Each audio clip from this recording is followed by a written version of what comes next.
पनवेल महानगरपालिकेच्या महापौरपदी भाजप महायुतीचे नितीन जयराम पाटील तर उपमहापौरपदी प्रमिला रविनाथ पाटील यांची मंगळवारी बिनविरोध निवड झाली। महाविकास आघाडी आणि शेकापकडे आवश्यक संख्याबळ नसल्यानं त्यांनी उमेदवारी अर्ज मागे घेतले। त्यामुळे निवडणूक केवळ औपचारिक ठरली। शहरातील वासुदेव बळवंत फडके नाट्यगृहात झालेल्या विशेष सभेत ठाणे जिल्हाधिकारी डॉक्टर श्रीकृष्णनाथ पांचाळ पीठासीन अधिकारी होते। निवडीनंतर भाजप आणि महायुतीच्या कार्यकर्त्यांनी फटाके, ढोल, ताशे आणि एकच वादा प्रशांत दादाच्या घोषणांनी जल्लोष साजरा केला। छत्रपती शिवाजी महाराज आणि डॉक्टर बाबासाहेब आंबेडकर यांच्या पुतळ्यांना पुष्पहार अर्पण करून अभिवादन करण्यात आलं। जिल्हा परिषद आणि पंचायत समिती निवडणुकीत मुलीच्या विजयाचा आनंद वडिलांनी फुलांचा वर्षाव करून साजरा केल्याचा हृदयस्पर्शी प्रसंग चौक येथे पाहायला मिळाला। वासंबे गटातून नेहा भूषण पारंगे या भाजप उमेदवार विजयी झाल्यानंतर त्यांचे वडील कृष्णाशेठ ठाकूर पनवेलहून टाकादेवी मंदिरात आले होते। येथे लेकीची गळाभेट घेत त्यांनी नेहा पारंगे यांच्यासह अन्य विजयी उमेदवारांचे फुलांनी अभिनंदन केलं। हा क्षण पाहून अनेकांचे डोळे पाणावले। वडिलांच्या आशीर्वादामुळे समाजसेवेची प्रेरणा मिळाल्याचं नेहा पारंगे यांनी सांगितलं। या भावनिक प्रसंगाची परिसरात मोठी चर्चा होत आहे। रायगड जिल्हा परिषद आणि पेण पंचायत समिती निवडणुकांच्या निकालात पेण तालुक्यात भाजपानं वर्चस्व सिद्ध केले। जिल्हा परिषदेच्या 5 जागांपैकी 4 जागांवर भाजपानं विजय मिळवला असून दादर गटातून भाजपाचे जिल्हा महामंत्री वैकुंठ रवींद्र पाटील यांनी तब्बल 8,000 मतांच्या फरकानं विजय संपादन केला। पंचायत समितीच्या 10 जागांपैकी 8 जागांवर भाजप तर 2 जागांवर शिवसेना उभाठा गट विजयी झालाय। निवडणूक निर्णय अधिकाऱ्यांच्या हस्ते विजयी उमेदवारांना प्रमाणपत्र देण्यात आलं। विकास कामांवर विश्वास ठेवून जनतेनं भाजपाला कौल दिल्याचं नेत्यांनी सांगितलं।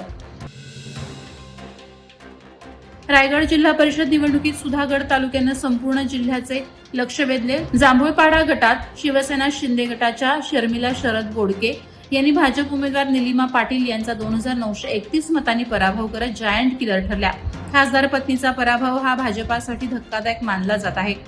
तर परळी पंचायत समिती गणातून शिवसेना उबाठाच्या प्रणिता राजेश परदेसी यांनी भाजपच्या उमेदवाराचा पराभव केला। या निकालानंतर जांभूळपाडा आणि परळी परिसरात मिरवणुका काढून जल्लोष करण्यात आला। मतदारांनी स्थानिक मुद्द्यांना प्राधान्य दिल्याचं चित्र दिसून आलं। रायगड जिल्ह्यातील चौक प्रभागातून उद्धव ठाकरे शिवसेनेच्या वैशाली विष्णू खैर तर चौक गणातून कमल राम भस्मा विजयी झाल्याने भाजपाला मोठा धक्का बसलाय।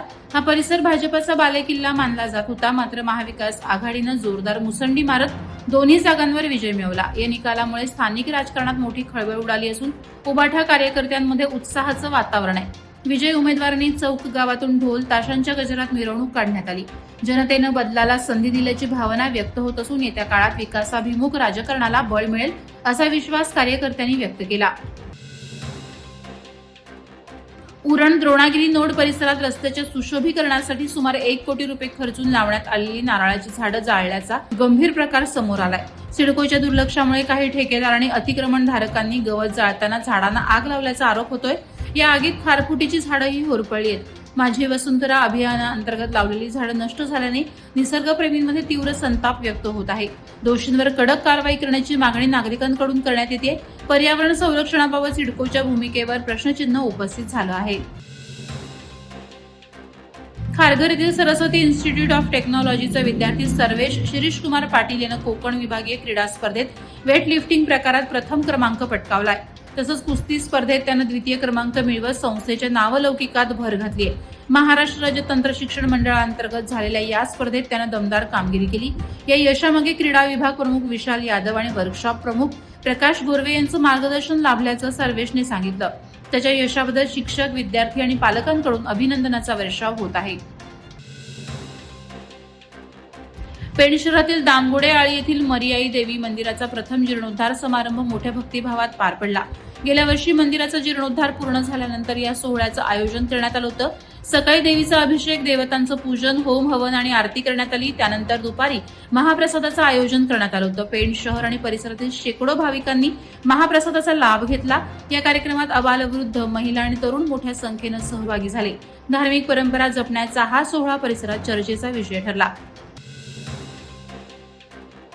माणगाव तालुक्यातील कविलवहाळ बुद्रुक येथे विठ्ठल रखुमाई मंदिराचा 17वा वर्धापन दिन विविध धार्मिक कार्यक्रमांनी उत्साहात साजरा करण्यात आला।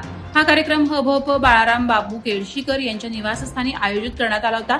सत्यनारायण महापूजा, भजन, कीर्तन आणि सांप्रदायिक कार्यक्रमांनी परिसर भक्तिमय झाला होता। वैकुंठवासी सद्गुरूंच्या कृपादृष्टीने आणि मान्यवरांच्या मार्गदर्शनाखाली हा सोहळा संपन्न झाला. गावकरी, भाविक आणि पंचक्रोशीतील नागरिक मोठ्या संख्येने उपस्थित होते. धार्मिक परंपरा आणि सामाजिक ऐक्य जपणारा हा कार्यक्रम ठरला. वादळवारा लाईव्हसाठी न्यूज ब्युरो, रायगड. नवी मुंबई व रायगड जिल्ह्यातील ताज्या बातम्या आणि घडामोडींसाठी सबस्क्राईब करा वादळवारा लाईव्ह चॅनल आणि दाबा बेल आयकॉन.